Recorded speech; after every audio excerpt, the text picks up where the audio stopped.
નમસ્કાર, સ્વાગત છે આપનું માર્કેટ માસ્ટર્સની અંદર. હું વિક્રમ પાઠક અને મારી સાથે મારા સહયોગી નિશા પંડ્યા પણ જોડાયેલા છે અને આજે અમે બંને ચર્ચા કરવાના છે માર્કેટ માસ્ટર્સની અંદર મેક્સ લાઈફ ના સીઆઈઓ મિહિર વોરા સાથે અને જાણીશું કે માર્કેટ નવા લાઈફ હાઈ તરફ આગળ વધી ગયા છે ત્યારે માર્કેટની અંદર શું ઓપોર્ચ્યુનિટીઝ બની રહી છે. તો સૌપ્રથમ મિહિરજી, સ્વાગત છે આપનું સીએનબીસી બજારમાં અને સમજવા માંગીશું કે જે પ્રમાણેના આપણે એક ફેક્ટર્સ આપણી સમક્ષ આવતા દેખાઈ રહ્યા છે.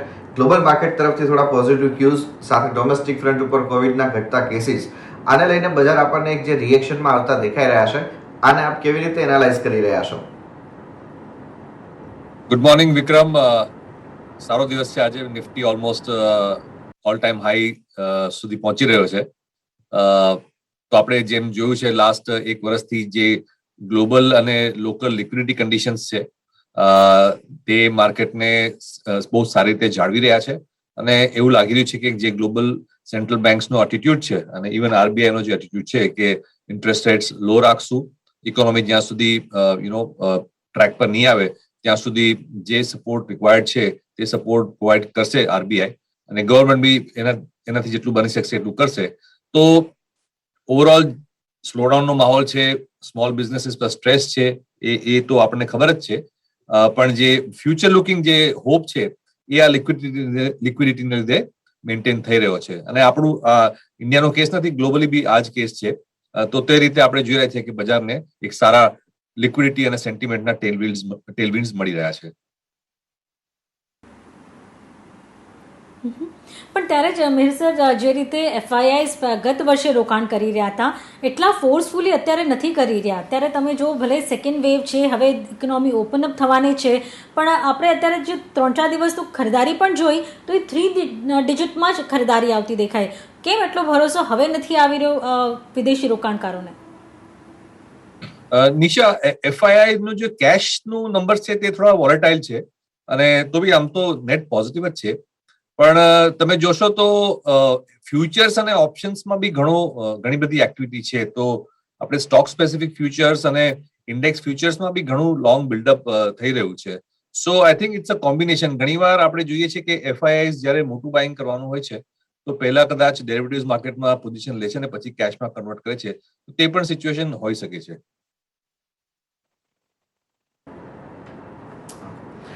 સર, એક બીજું મોટું ફેક્ટર અહીંયા અત્યારે આપણને દેખાઈ રહ્યું છે કે આ વખતની માર્કેટની આપણે જો લગભગ છેલ્લા 1.5-2 મહિનાના સમયગાળાની અંદર માર્કેટે જે પ્રમાણેના એક કરેક્ટિવ એક્શનમાં હતું અને એ ટાઈમમાં આપણે જોઈએ ડીઆઈઆઈસ કે એફઆઈઆઈસ બધા તરફથી આપણે માર્કેટની અંદરથી એમના હાથ પાછા ખેંચ્યા હતા. નવી ખરીદદારી વેચવાળી નહોતા કરી રહ્યા, તો નવી ખરીદદારી પણ એવી એગ્રેસિવલી નહોતા કરી રહ્યા. તો એ બધા જ ફેક્ટર્સની સામે આપણે આ વખતે જોઈએ તો આપણા એચએનઆઈઝ અને રિટેલ ઇન્વેસ્ટર્સ તરફથી એક મેજર કોન્ટ્રીબ્યુશન માર્કેટમાં પોઝિટિવ સાઇડ ઉપરનું રહેતું દેખાયું છે. રિસેન્ટલી હમણાં વીએસસીના મેનેજમેન્ટ સાથે વાત કરતા હતા ત્યારે પણ એક વાત સામે આવી હતી કે નવા લગભગ જે એકાઉન્ટ્સ ખુલવા માટેની ગતિ હતી એ ખાસી સ્ટ્રોંગ દેખાય છે. તો આ વખતની રેલીમાં જો આપણે એક કોન્ટ્રીબ્યુશન માટેનો શ્રેય આપવો હોય તો શું રિટેલ ઇન્વેસ્ટર્સ, એચએનઆઈઝ, પીએમએસને આપી શકાય? ડેફિનેટલી. કારણ કે બે વસ્તુ થઈ છે. એક તો જ્યારે સ્લોડાઉન ચાલુ થયું અને લિક્વિડિટી એક્સ્ટ્રા ફ્લડ થઈ બજારમાં તો રિટેલ ઇન્વેસ્ટર્સ પાસે બીજા કોઈ એવેન્યુઝ બી નહોતા અને જેમ જેમ ઇન્ટરેસ્ટ રેટ્સ નીચે જતા જાય છે તેમ ફિક્સ ડિપોઝિટ ને એ બધા છે અનએટ્રેક્ટિવ થતા જાય છે અને yieldમાટે પછી રિટેલ ઇન્વેસ્ટર્સે બીજે ક્યાંય જોવું પડતું હતું. તો એ એક મોટું કારણ હતું કે જે લોવરિંગ ઇન્ટરેસ્ટ રેટ્સને લીધે બજારમાં પૈસા ઘણા આવ્યા 2020માં. સેકન્ડ ઇઝ આજે ટેકનોલોજી ઓરિએન્ટેડ બ્રોકિંગ કંપનીઝ છે, ઓનલાઈન બ્રોકિંગ કંપનીઝ છે જ્યાં યુઝર ઇન્ટરફેસ બહુ સિમ્પલ છે અને કેવાયસી ને બધું પ્રોસેસ, અકાઉન્ટ ઓપનિંગ પ્રોસેસ બહુ ઇઝી રીતે કરી આપે છે એ લોકો. અને આજકાલ તો બધું 70-80% ટ્રાન્ઝેક્શન મારા ખ્યાલથી મોબાઈલ પર જ થાય છે. તો that also ease of entering the market જે છે તે બી એક મોટો ફેક્ટર છે. અને લાસ્ટ 1-2 વર્ષમાં ટેકનોલોજીને લીધે બી ઘણા બધા નાના ઇન્વેસ્ટર્સ પણ યંગ ઇન્વેસ્ટર્સ બજારમાં આવી રહ્યા છે. તો I think that's a big contribution. In fact તમે કદાચ નોટિસ કર્યું હશે, મેં આજે ટ્વીટ બી કર્યું છે ઇનફેક્ટ, કે આરબીઆઈ નો એન્યુઅલ રિપોર્ટ પબ્લિશ થયો છે.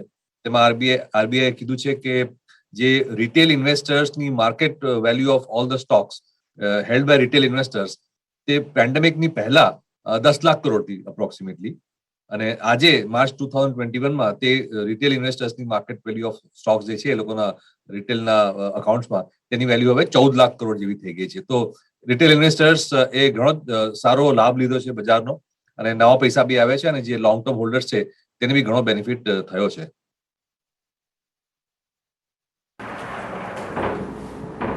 ઓકે, ત્યારે મેરજી ખાસ કરીને આ ડિટેલ રોકાણકારો ક્યાં ઇન્વેસ્ટ કરી રહ્યા છે, કયા સેક્ટર સ્ટોક તમને દેખાઈ રહ્યા છે જ્યાં વેલ્યુ વધારે છે? મને લાગે છે અક્રોસ ધ બોર્ડ છે. જો ટિપિકલી આપણે જોયું છે કે જે પીએમએસ અને એઆઈએફ જે હોય છે તે મિડ અને સ્મોલ કેપમાં વધારે ઇન્વેસ્ટ કરે છે, પણ રિટેલ ઇન્વેસ્ટર્સ મને લાગે છે જે ટ્રેડિંગ જે પોપ્યુલેશન છે તે મિડ કેપ, સ્મોલ કેપ અને લાર્જ કેપ ત્રણેયમાં કામ કરે છે.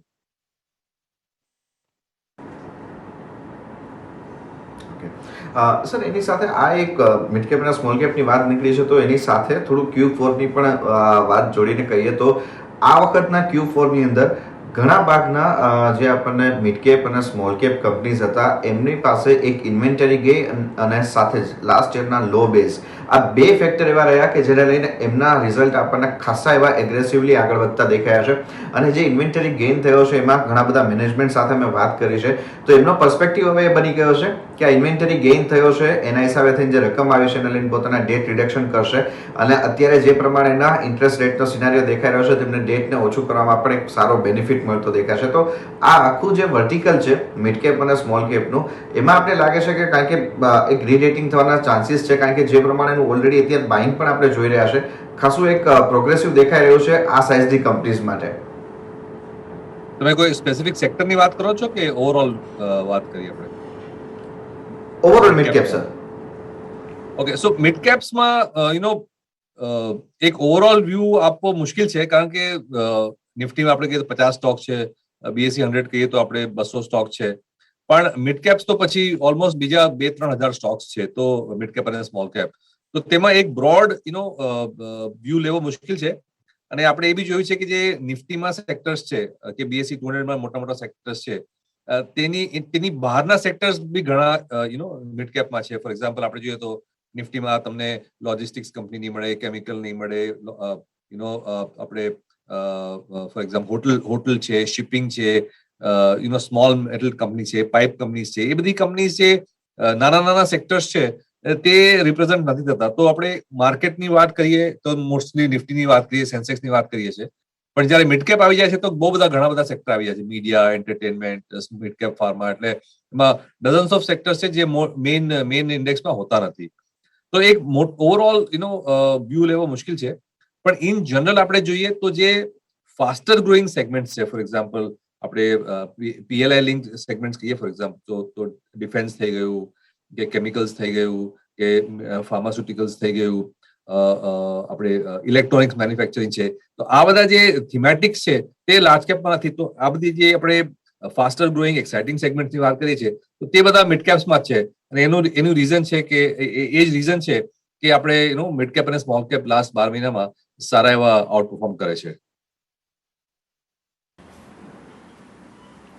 તો સર, અત્યારે તમે કઈ રીતે પોર્ટફોલિયો મેનેજ કરી રહ્યા છો, કયા સેક્ટર પર તમે બુલિશ છો અને ક્યાંથી એક્ઝિટ લઈ રહ્યા છો? સો અમારો પોર્ટફોલિયો ટિપિકલી 70-80% તો લાર્જ કેપમાં જ હોય છે અને 20-30% મિડ અને સ્મોલ કેપમાં હોય છે. તો અત્યારે એવી સિચ્યુએશન છે કે ઓપનિંગ અપ થઈ રહ્યું છે, ગ્રેજ્યુઅલી લોકડાઉન ખુલી રહ્યું છે, કેસીસ નીચે આવી રહ્યા છે કોવિડના, પણ on the other hand markets બી એને ઘણું ખરું ડિસ્કાઉન્ટ કરી રહ્યું છે. આપણે જેમ વાત કરી, Nifty almost all time high પર છે. અને 2 મહિના પહેલા 2-3 એવા ટ્રેન્ડ હતા કે આપણે પ્લે કરી શકીએ. ફોર એક્ઝામ્પલ 2-3 મહિના પહેલા આપણે જોઈએ તો મેટલ્સ અને કમોડિટીઝની સારી એવી સાયકલ હતી. બેન્કિંગ ઇન્ડેક્સ આપણે જોયું હતું તે ફેબ્રુઆરીમાં જયારે કેસીસ વધવાનું ચાલુ થયું ત્યારે બેન્કિંગ ઇન્ડેક્સ પીક પર હતું, પણ જેમ જેમ કોવિડના કેસ વધવા માંડ્યા તો તેમ બેન્કિંગ ઇન્ડેક્સે ઘણું જ અંડર પરફોર્મ કર્યું હતું. ઓલમોસ્ટ 20% કરેક્શન આપણે બેન્કિંગ ઇન્ડેક્સમાં જોયું હતું. તો લગભગ એપ્રિલ બિગિનિંગ એન્ડ એપ્રિલમાં, મિડલ ઓફ એપ્રિલમાં બેન્કિંગનો કરેક્શન લીધે એ બી સારી ઓપોર્ચ્યુનિટી આપતું હતું. તો મેટલ્સ છે, બેન્કિંગ છે, એ બધા ટેકનિકલ જે પ્લેસ છે તે 2-3 મહિના પહેલા સારા ઓપોર્ચ્યુનિટી હતા, પણ હવે મેટલ્સ બી ચાલી ગયું છે, બેન્કિંગ ઇન્ડેક્સ બી નીચેથી 15-17% ચાલી ગયું છે, ઓલમોસ્ટ પહેલા લેવલ પર આવી ગયું છે. તો હવે ઓપોર્ચ્યુનિટીઝ થોડી ઓછી છે. તો અમારી સ્ટ્રેટેજી એ છે કે હવે જે બેન્ચમાર્ક છે તેની ક્લોઝ રહીએ. પહેલા અમે મેટલ્સમાં ઓવરવેટ ગયા હતા, બેન્કિંગમાં અંડરવેટ હતા, તેનાથી અમે ન્યુટ્રલ સુધી આવ્યા. પણ હવે એવું લાગે છે કે બેન્ચમાર્કની આજુબાજુ રહેવું જોઈએ અને જે ઓવરઓલ લિક્વિડિટી છે અને ઓવરઓલ માર્કેટ મુવમેન્ટ છે તેમાં જ પાર્ટિસિપેટ કરીએ. સેક્ટર સ્પેસિફિક સ્ટ્રોંગ વ્યૂઝ હમણાં બનતા નથી. સર, એક સેક્ટર સ્પેસિફિક એક આપનો પ્રશ્ન ખાસ એ પૂછવા માંગીશ કે જો આપણે ફેબ્રુઆરી મહિનાની અંદર જે આપણે લાઈફાઈ લેવલ્સ પાસે પહોંચ્યા હતા ત્યાંથી અત્યાર સુધીના આપણે જે નિફ્ટીની અંદર ફરીથી ઉપરના સ્તર આવતા જોઈ રહ્યા છે, એમાં એક સૌથી મોટું કોન્ટ્રીબ્યુટર જો ઇન્ડેક્સ રહ્યું છે તો એ મેટલ ઇન્ડેક્સ રહ્યું છે. અમારી રિસર્ચ ટીમ તરફથી અહીંયા થોડાક ડેટા પણ છે કે જે સૌથી વધારે એક્શન અહીંયા જોવા મળી છે આ નિફ્ટી મેટલ ઇન્ડેક્સની. 45% ગેઇન આખા ઇન્ડેક્સમાં આપણને આવતો દેખાયો છે. શું લાગે છે અહીંયા હજુ આ મેટલ ઇન્ડેક્સની તેજીને આપણે યથાવત જોવી જોઈએ કે અહીંયા થોડુંક હવે કુલ ઓફ થતું દેખાશે?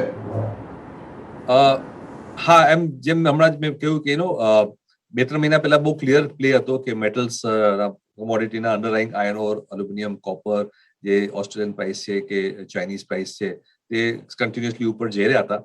પણ લાસ્ટ 2-3 વીકમાં આપણે જોયું છે કે તે પ્રાઇસીસ બી થોડા કરેક્ટ થવાનું ચાલુ થયું છે. સો જે મે બી જે આપણે શું કહીએ ઇઝી મની હતું મેટલ્સમાં બનાવવાનું, જે ફર્સ્ટ 50, 60, 100% જે બનાવવાના હતા તે બની ગયા છે. હવે મે બી એટલા રિટર્ન્સ ના મળી શકે, પણ જે પ્રમાણે કેપેસિટીઝ કન્સ્ટ્રેન્ટ હજુ બી છે અને જે પ્રમાણે જે કમોડિટીઝની ડિમાન્ડ છે તો હજી બી નેગેટિવ તો નથી, પણ હવે વેલ્યુએશન લીધે મે બી ન્યુટ્રલ જેવું વ્યૂ કહી શકાય. ત્યારે જ અમુક નિષ્ણાતો સાથે જ્યારે અમે ચર્ચા કરતા હોઈએ છીએ ત્યારે એમનું કહેવું છે કે આવનાર ક્વાર્ટરમાં ડિસ્ક્રિશનરી સ્પેન્ડ થોડુંક ઘટશે, એના પર ઇમ્પેક્ટ આવશે, કારણ કે ઘણું બધું રૂરલમાં પણ ઇમ્પેક્ટ આવતા દેખાયું છે. તમે આ સેગમેન્ટને કઈ રીતે મૂલવી રહ્યા છો, કારણ કે કન્ઝમ્પશનમાં ડિસ્ક્રિશનરી સ્પેન્ડ ખાસું વેલ્યુ રાખે છે? યસ, બરાબર છે, કારણ કે કોવિડની ઇમ્પેક્ટ આ વખતે ઘણી વધારે છે સેકન્ડ વેવની, કારણ કે જે નંબર ઓફ કેસીસ છે, હોસ્પિટલાઇઝેશનનો જે ખર્ચો થયો છે, અર્બન માર્કેટ કો કે રૂરલ માર્કેટ કો, તેનો ઇમ્પેક્ટ તો ડેફિનેટલી છે જ. પણ માર્કેટ આપણે હંમેશા જોઈએ છે થોડીક ફોરવર્ડ લુકિંગ હોય છે. તો આજે આપણે કાર સેલ્સ જોઈએ કે ટુ વ્હીલર, સ્કૂટરના સેલ, મોટરસાયકલના સેલ જોઈએ તો હમણાં તો લો છે, આપણને ખબર છે, અને ઓવરઓલ કન્ઝમ્પશનની ઇમ્પેક્ટ આવી જ રહી છે. પણ માર્કેટ હંમેશા એમ જોશે કે 3 મહિના પછી જે છે, 6 મહિના પછી છે, આ ડિમાન્ડ પાછી આવશે કે નહીં. તો જે કન્ઝ્યુમર જે ગુડ્સ છે, એસેન્શિયલ ગુડ્સ છે, તેનું તો ડિમાન્ડ આજ નહીં તો 6 મહિના પછી આવવાનું જ છે. તો માર્કેટ શેર પ્રાઇસ ક્યારે બોટમ થશે એ કેવું ડિફિકલ્ટ છે, કારણ કે ઓલરેડી આ બધા સ્ટોક્સ છે અંડર પરફોર્મ કરી ચૂક્યા છે. તો maybe market will start looking at the future. So demand આવતા કદાચ વાર લાગી શકે છે, 2, 3, 4, 6 મહિના લાગી શકે છે. પણ એનો મતલબ એમ નથી કે જ્યારે ડિમાન્ડ આવશે ત્યારે સ્ટોક પ્રાઇસ વધશે. સ્ટોક પ્રાઇસ હંમેશા 2-4 મહિના એડવાન્સમાં જ મૂવ થતા હોય છે, અને આપણે જોયું છે ઓટો સ્ટોક્સ એન્ડ ઓલરેડી નીચે જ ચાલી રહ્યા છે. તો એવું કંઈ આઉટ પરફોર્મન્સ દેખાડ્યું નથી. તો મે બી રિલેટિવલી સ્પીકિંગ એટલું અંડરવેટ ના રહેવું જોઈએ, એટલું નેગેટિવ વ્યૂ ના રહેવું જોઈએ from the stock price point of view. Sir, એક સબ્જેક્ટિવ વસ્તુ સમજવા માંગીશું સરકારી કંપનીઝ માટેની. રિસેન્ટલી આપણે જે બીપીએસએલના પરિણામો સાથે એક એફટી ડિવિડન્ડ એનાઉન્સમેન્ટ આવતા જોયા, અને એ સાથે હવે આપણને અહીંયા એક ખાસો મોટો પાથ ક્લિયર થતો એ દેખાઈ રહ્યો છે કે સરકારી કંપનીના ડાયવર્સમેન્ટ અને પ્રાઇવેટાઇઝેશન માટે થઈને સરકાર આગળ હવે એક્ટિવલી કામ કરતી દેખાશે. જે બિડ્સ માટેની પણ આપણે સમાચારો જોયા કે બીપીએસએલના બિડ સપ્ટેમ્બર સુધીમાં મંગાવી લેવામાં આવશે. કેટલાક નિયમોમાં પણ જો છૂટછાટની જરૂર પડશે તો એના માટે પણ આયોજન કરવામાં આવી રહ્યા છે. તો આ આખું જે થીમ છે, જે આપણે આની પહેલા પણ ચર્ચા કરી હતી કે સરકારી કંપનીઝ ઉપરનું આવતું દેખાઈ રહ્યું છે, પણ એમાં અત્યારે પ્રાયોરિટી બેઝિસ પર જેમ કે બેલ, કોન્કોર, બીપીસીએલ જેવી કંપનીઝ કે જે પ્રાયોરિટી લિસ્ટમાં આવી ચૂકી છે, એ પ્રકારે આપને લાગે છે કે સરકારી બેંકો ઉપર પણ હવે એટલું જ એક પોઝિટિવ આઉટલુક રાખીને ચાલી શકાય એમ છે? સરકારી બેંક, પીએસયુઝ ઇન જનરલ જે ડાયવર્સમેન્ટ પ્લેસ છે તેની માટે તો અમે પોઝિટિવ છે. But banks I am not sure, કારણ કે હજી એસેટ ક્વોલિટીના જે ઇન્ડિકેશન છે તે બહુ શ્યોર નથી. જે મોરેટોરિયમ ખતમ થયું છે, હજી નવી બેલેન્સ શીટ છે, પાછું સેકન્ડ વેવનો શું ઇમ્પેક્ટ આવશે તે બધી હજી ક્લેરિટી એટલી છે નહીં. તો આઈ થિંક જે પીએસયુમાં જે મોટી 1-2 બેંક્સ છે તેમાં જ વધારે ફોકસ કરી રહ્યા છે. જે મિડ કેપ અને બાકીની જે બેંક્સ છે તેમાં અમારું બહુ વ્યૂ છે નહીં. પણ શું બેન્કિંગ ફિનાન્સ ખાસ કરીને હોમ હાઉસિંગ ફિનાન્સ તમે જોઈ લો, એનબીએફસીઝ જોઈ લો, ત્યાં પણ એક મોટો ઇમ્પેક્ટ આવશે, કારણ કે ત્યાં તમે જો રૂરલમાં હજી કેટલા લોકો રીપેમેન્ટ કરી શકશે, કેટલે ઝડપે કરી શકશે, આ એક મોટો પ્રશ્નાર્થ છે. તો શું એનબીએફસીઝ અત્યારે થોડું સાઇડવેઝ ચાલશે અથવા તો એના પર થોડું ઓછું ધ્યાન આપવું જોઈએ? સો એનબીએફસીમાં બી ઘણા બધા સેગમેન્ટ છે. તો ફોર એક્ઝામ્પલ જે સેફેસ્ટ છે અને મોસ્ટ હાઈ ક્વોલિટી લેન્ડિંગ છે તે ટિપિકલી હાઉસિંગ, જે નોર્મલ મોર્ટગેજ હાઉસિંગ ફિનાન્સ હોય છે તેમાં છે. તો તેમાં લાસ્ટ 2-3 મહિનામાં બી કોઈ બહુ મેજર કલેક્શન એફિશિયન્સીમાં નેગેટિવ ઇન્ડિકેશન્સ છે નહીં. તો જે કારણ કે ઘર માટે સૌથી પહેલા લોકો પૈસા કરે, ઘર કોઈને પોતાનું લૂઝ કરવું ના હોય એટલા માટે. તો first priority is always to pay the house loan. Culturally ઇન્ડિયામાં પહેલેથી જ છે અને આઈ થિંક દેટ કન્ટિન્યુઝ. તો હાઉસિંગમાં એટલો પ્રોબ્લેમ નથી, પણ જે સ્મોલર ટિકિટ છે, સેલ્ફ એમ્પ્લોયડ જે ક્લાસને જે લેન્ડિંગ કરી રહ્યા છે, for example micro finance, MSME, એવા જે બધા સેગમેન્ટ છે તેમાં થોડી કલેક્શન એફિશિયન્સી ઘટી છે. That is the riskier portion. આપણે ટ્રેક્ટર્સમાં બી જોયું થોડોક સ્ટ્રેસ દેખાય છે ટ્રેક્ટર લેન્ડિંગ કંપનીઝમાં. તો એ જે રૂરલ અને સેલ્ફ એમ્પ્લોયડ ક્લાસને જે લેન્ડ કરે છે અને એમએસએમઈ ને લેન્ડ કરે છે તે એનબીએફસીઝમાં વધારે સ્ટ્રેસ છે. પણ ફોર એક્ઝામ્પલ આ હાઉસિંગ ફિનાન્સ ને જે સેફર લેન્ડિંગ છે, રિટેલ લેન્ડિંગ બી અગેન જે વ્હાઇટ કોલર જોબ્સ વાળાને રિટેલ લેન્ડિંગ કરી રહ્યા છે એનબીએફસીઝ અને બેંક્સ, તેમાં એટલો પ્રોબ્લેમ નથી. મોસ્ટલી અનઓર્ગેનાઇઝડ અને મીડિયમ અને સ્મોલ એન્ટરપ્રાઇઝનો પ્રોબ્લેમ છે. તો એનબીએફસીમાં બી આપણે we have to be selective. તો મતલબ એમ સમજવો કે આ મોન્સૂન સિઝન પણ એટલી સારી નહીં રહે અને એટલા માટે જ આપણને એવા સેગમેન્ટમાં અત્યારે ટ્રેક્શન નથી જોવા મળી રહ્યું. મોન્સૂન સિઝનને તમે કઈ રીતે ફેક્ટર ઇન કરશો? મોન્સૂન તો બાય ડિફોલ્ટ આપણે અઝ્યુમ કરીએ કે નોર્મલ જ રહેશે. પણ આઈ થિંક બિગર ઇમ્પેક્ટ એટલે so that will be positive only. We are not considering કે મોન્સૂનનું કોઈ નેગેટિવ આવી શકશે. જો બહુ ડિલે થયો તો પછી આપણે જોઈશું, પણ બાય ડિફોલ્ટ તો આપણે એમ જ અઝ્યુમ કરીએ કે મોન્સૂનનો પ્રોગ્રેસ નોર્મલ રહેશે. આઈ થિંક બિગર ઇમ્પેક્ટ આપણે જેમ વાત કરી એ કોવિડની છે અને I think in the next few weeks government બી કંઈક relief package specially rural economy માટે લાવશે એવી આશા છે.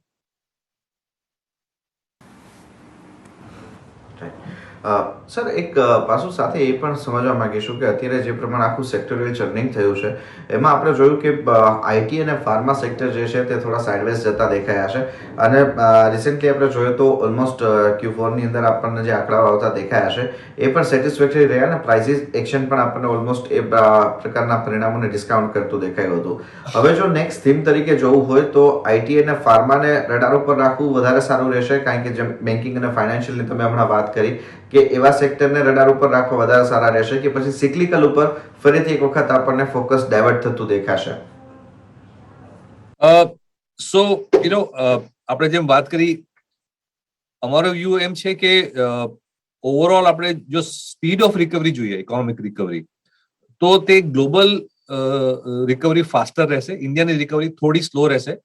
એનું મેઇન કારણ એ છે કે જે ડેવલપ્ડ માર્કેટ છે, અમેરિકા, યુરોપ, જાપાન, ત્યાં જે સ્ટિમ્યુલસ અને મોનેટરી એક્શન લીધી છે તે ઇન્ડિયા કરતા બહુ વધારે છે. તો ઓલરેડી આપણે અમેરિકામાં જોયું કે વેક્સિનેશન બી ઘણું બધું થઈ ગયું છે, ઓપનિંગ અપ બી ઘણું ફાસ્ટ રીતે ચાલી રહ્યું છે.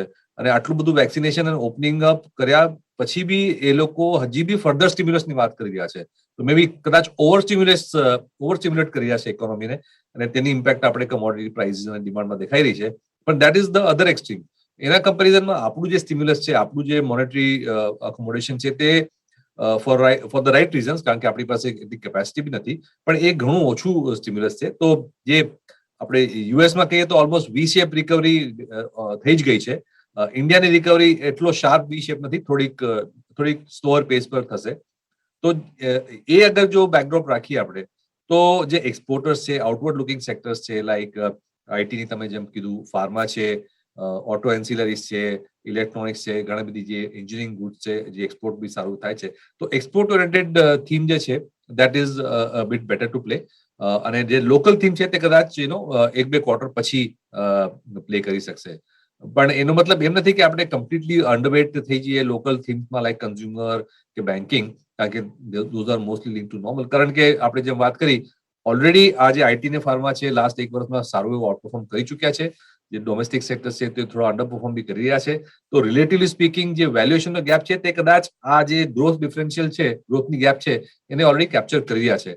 એટલે જ જે સ્ટાર્ટિંગમાં મેં કીધું કે હવે at this point in time માર્કેટના આ લેવલ પર ઓલરેડી જે આઉટ પરફોર્મન્સ અંડર પરફોર્મન્સ સેક્ટરમાં થઈ રહ્યા છે તેને કન્સિડર કરીએ તો હવે એક benchmark neutral closure to the benchmark જેવો અપ્રોચ ઇઝ બેટર. કારણ કે જે સારું છે, જ્યાં સારો ગ્રોથ છે તે ઓલરેડી એક્સપેન્સિવ છે, અને જ્યાં ગ્રોથ હમણાં ઇમિડિયેટલી દેખાતો નથી પણ ફ્યુચરમાં હશે તેના વેલ્યુએશન્સ ચીપ છે. તો અનસર્ટનિટી છે ત્યાં ચીપ છે વેલ્યુએશન્સ, જ્યાં સર્ટનિટી છે ત્યાં એક્સપેન્સિવ વેલ્યુએશન છે. તો આ બંનેનું કોમ્બિનેશન જોઈએ તો કદાચ એક બેન્ચમાર્ક ન્યુટ્રલ ઓવરઓલ સ્ટ્રેટેજી કરીએ તે બેટર છે. પણ શું QSR સર્વિસીસ, હોસ્પિટાલિટી કંપનીઝ એના પર ફોકસ રાખીએ? કારણ કે કહી શકાય ને કે આટલા વખતથી લોકો ઘરમાં બેઠા છે, તો જ્યારે ધીરે ધીરે ઇકોનોમી ઓપન અપ થશે તો આ બધી કંપનીઝને થોડો ફાયદો થઈ શકે. ડેફિનેટલી જો તમારો વ્યૂ 1 વર્ષથી વધારેનો હોય તો ડેફિનેટલી આ જે કન્ઝમ્પશન, જે કન્ઝ્યુમર થીમ છે તો પાછું આવશે જ.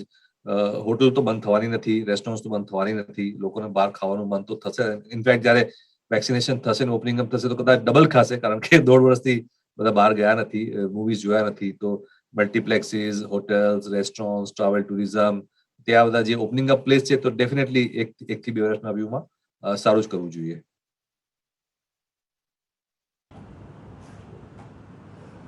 ઓકે, લાસ્ટલી ભીરજી એક પર્સપેક્ટિવ અહીંયા સમજવા માંગીશું ફંડ ફ્લોઝના માટેનું. FIIs ના ફ્રન્ટ ઉપર અને DIs ના ફ્રન્ટ ઉપર આપણને રિસેન્ટલી એક્શન જે આપણે ભલે નેગેટિવ નથી થતા જોયું, પણ જે એક્શન આપણને આવતું દેખાયું છે એ એક્શન થોડુંક એમના હાથ પાછા ખેંચતા હોય એવા પ્રકારનું દેખાયું હતું. પણ હવે આપણા માર્કેટ્સ મોમેન્ટમમાં પાછા આવી ગયા છે, કોવિડના કેસીસ ઓછા થતા દેખાઈ રહ્યા છે. તો આ ફંડ ફ્લોઝ ના પોઝિટિવિટી માટે થઈને આપ શું જોઈ રહ્યા છો? સ્ટ્રક્ચરલી તો ઇન્ડિયામાં હંમેશા પૈસા આવ્યા જ છે. લાસ્ટ 20 વર્ષની હિસ્ટ્રી જુઓ તો કદાચ એક કે 2 વર્ષ એમ હતા જ્યારે FIIs નેટ બાયર્સ નહોતા. બાકી 20 માંથી 18 વર્ષ તો FIIs પોઝિટિવ જ રહ્યા છે, કારણ કે ઇન્ડિયાનું ગ્રોથ ટિપિકલી લોંગ ટર્મમાં હંમેશા સારું જ રહ્યું છે. તો મને એવું બહુ મોટું કન્સર્ન નથી. Week to week, month to month કદાચ પ્લસ માઇનસ થયા કરે, પણ ફોર ધ ફૂલ યર મને લાગે છે FII ના પૈસા તો આવશે જ. અને પ્લસ જે ડોમેસ્ટિક સેવિંગ્સ છે તે પૂલ બી સારો છે.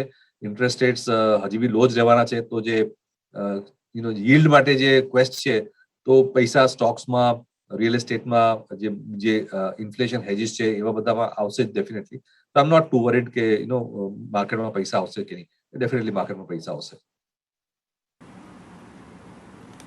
પણ શું ક્રૂડના પ્રાઇસીસ હોય કે સોનાની કિંમતો હોય, શું આપણા માર્કેટ પર ઇમ્પેક્ટ કરી શકશે? અને ખાસ કરીને RBIને વિચારવા માટે કોઈ ખાસ કારણ બનશે, ખાસ કરીને કરંટ અકાઉન્ટ ડેફિસિટ માટે? ક્રૂડ 60-70 જેટલા લેવલ્સ $US પર બેરલ રહેશે ત્યાં સુધી તો વાંધો નથી. પણ હવે 85-90 જેવું થઈ જાય ને એવું કંઈક સ્ટ્રક્ચરલ ઇસ્યુઝ થઈ જાય ગ્લોબલ માર્કેટમાં, કે એવો વ્યૂ બને કે પરમાનન્ટલી $80-90-100 રહેશે તો કદાચ ઇન્ડિયાને કન્સર્ન થઈ શકે. બટ 50 to 70 નો range I think is good for India. We can manage. I don't think there is much of a problem. અને હમણાં તો એવું લાગતું નથી કે 70 ની ઉપર ઓઇલના પ્રાઇસીસ જાય. તો એઝ ઓફ નાઉ તો I would not take that as a risk factor. 75-80 ની ઉપર જાય તો કદાચ આપણે થોડું વિચારવું પડે. આ ફેક્ટર્સ છે જે અત્યારે આપણને ખાસ માર્કેટના મેક્રોઝને અને ઓવરઓલ માર્કેટના ફ્લોઝ માટે થઈને આપણને બધા દેખાઈ રહ્યા છે. ઘણો આભાર મીરજી, આપનો સમય ફાળી અમારી સાથે જોડાવા માટે અને આ સમગ્ર ચર્ચા કરવા માટે. ધન્યવાદ. તો એ સાથે જ હાલ મને નિશાને પણ આપજો રજા. આગળ અપડેટ માટે આપ જોડાયેલા રહો CNBC બજાર સાથે. નમસ્કાર.